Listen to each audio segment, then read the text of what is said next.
नाज़रीन हिते अव्हांखे अहम ख़बर ॾींदा हलूं त ताल के सोबो देरोजी देह बाला सेठारजा में बलदियाती चूंडुनि में पीपल्स पार्टी ऐं जीडीए जे उम्मीदवारनि में ज़बरदस्त मुक़ाबिलो थी रहियो आहे। शाह जी मशीन मां एसएस न्यूज़ जे रिपोर्टर नज़ीर सोलंकी मूजिबि फंक्शनल मुस्लिम लीग खैरपुर जे सदर सैयद महरम अली शाह जी अॻुवाणी में ज़िलई काउंसिल देह बाला सेठारजा जो उम्मीदवार अख्तर हुसैन शाह नकवी, चेयरमैन जो उम्मीदवार डॉक्टर ज़ाकिर हुसैन सोलंकी ऐं काउंसलर परवेज़ अहमद खाकी ॻोठ हाजी राणो खान सोलंकी पहुता।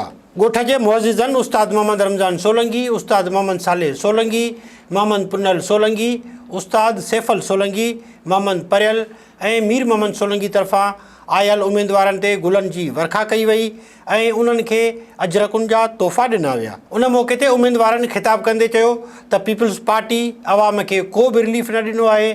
सिंध जूं इस्पतालूं, रोड ऐं तालीम तबाह आहे। उन लाइ खेनि वोट ॾेई कामयाबु कयो त जीअं अव्हां जा मसइला हल कराए सघजनि।